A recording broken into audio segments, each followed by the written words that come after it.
So, the day has finally come. Superman is here. I've been looking forward to this movie for a little while now. I was on the Superman hopium hype train. Hell, I was the conductor. So, did it live up to my expectations?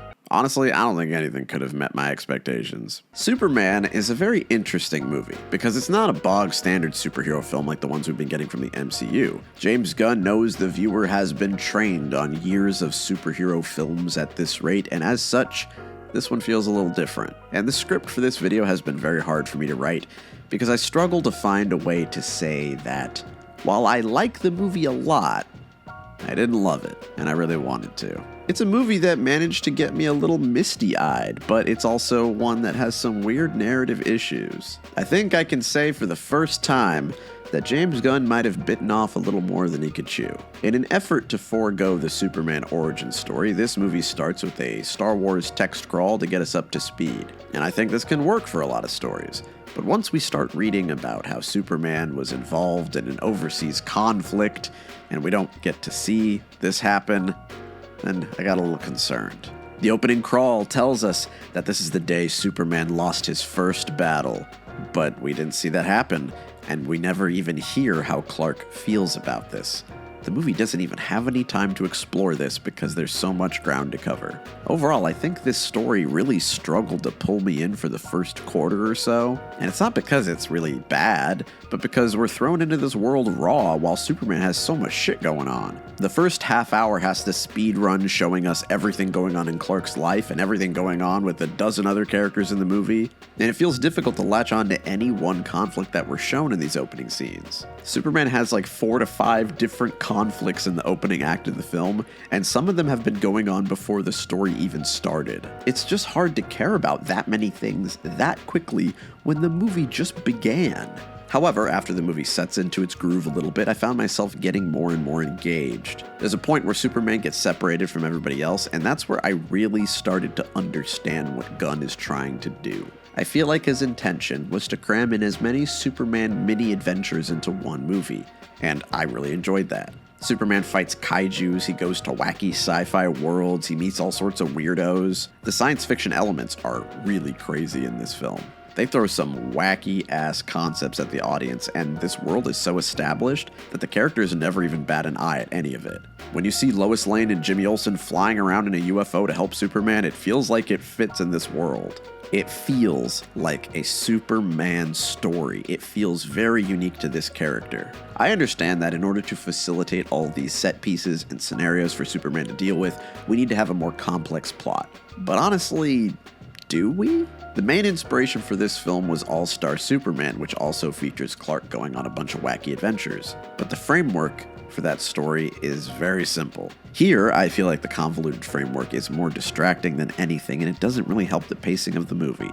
Because as it sits, it can at times feel like a 4-episode Superman miniseries. And apparently, this was supposed to be a little different. The narrative of this film takes place over a few days in Superman's life, and supposedly, Gunn's original idea was to have a title card for each day to set things up. But for some reason, he scrapped the title cards, and I think that they really would have helped unify the presentation just a little bit. Because when you watch this movie and you know about the title cards, you can kind of feel where they were supposed to be placed. But really, my only complaints in this movie are with the plot and the pacing. And once that first half hour went by, I was much more on board. It's of course worth noting that David Corenswet is Superman. Like, that's Superman, period. Based on the one trailer I watched, I thought maybe he wasn't going to bring enough charisma, but I was wrong. He's perfectly charming, he's funny without being a superhero quip machine, he's strong and confident when he needs to be, he marries the Clark and Superman personas perfectly while still letting both of them have their own subtle traits.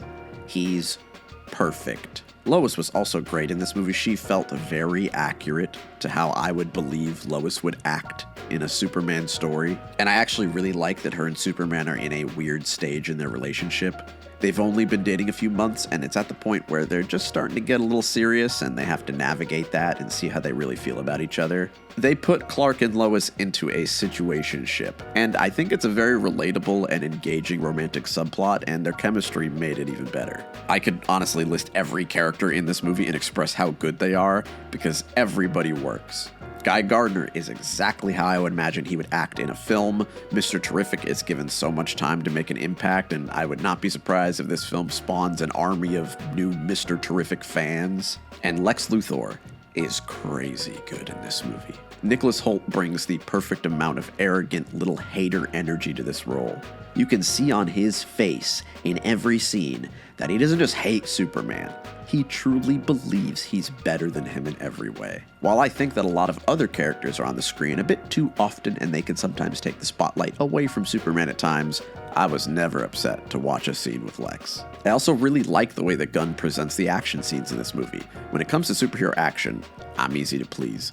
You just gotta move the camera around a little bit, and I'm happy. And damn, this dude moves the camera around a lot. I love his obsession with extreme close-ups, and with how tight he brings in the camera, it can make fights more frenetic, and the flying scenes feel absurdly fast. And really, I think it's clear that this movie sets out to do one specific thing.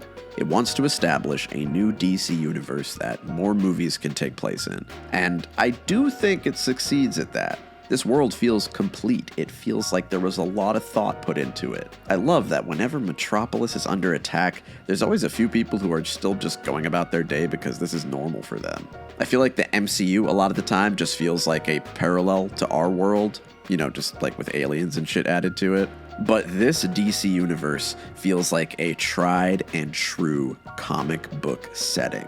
It feels a lot more whimsical and adventurous, and I'm really excited to see more movies that take place in this world. I think that James Gunn is really good at bringing delightful weirdo energy to a lot of his stories, and having an entire universe built around that is honestly pretty exciting. And I've seen a lot of people compare this to Sam Raimi's Spider-Man in the way that it establishes a new standard and a new world for superhero films, but I don't think that's an accurate comparison. Like, Spider-Man 1 is near perfect. From beginning to end, it's one of the most airtight stories. And it's setting out to do something completely different than what this movie wants to do. This feels more like how it felt to watch Avengers 1. Like, when that movie started, it's throwing a lot of stuff at you. It doesn't feel very distinct yet, and it's hard to see how everything's going to come together. But after that first half hour or so, it really starts to get going. And by the end, you can tell that something has shifted. So many more movies can spawn off of this because the groundwork that was laid is so solid. And I could see that happening here too. It gave me a very similar feeling. And honestly, I could say a lot more, but I've only seen the movie once and it's not even fully out as of the time of me recording this. So this winter, when I review all of the Superman movies, I'll go more in depth. But for now, don't be so quick to call me a contrarian until you guys have seen it for yourself. I don't think a lot of people will hate it. And I think most people will probably love it, and it's just good enough to make sure that I don't have to become a Buffy channel. My ideal dream for this movie was for it to be good enough to make people stop saying that Superman is boring. If you watch this movie and you still think Superman is lame, honestly, there's no helping you. So I'm gonna give Stupid Man a solid 8.5 out of 10.